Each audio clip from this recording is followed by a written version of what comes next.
सरस्वती त्वयं दृष्ट्या वीणा पुस्तकधारिणी हंसवाहसमायुक्ता विद्यादानकरी मम प्रथमं भारती नाम द्वितीयं च सरस्वती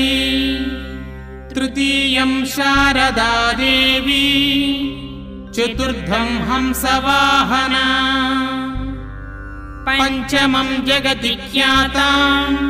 षष्ठं वागीश्वरी तथा कौमारी सप्तमं प्रोक्ता अष्टमं ब्रह्मचारिणी नवमं बुद्धिधात्री च दशमं वरदायिनी एकादशं क्षुद्रघण्टा द्वादशं भुवनेश्वरी।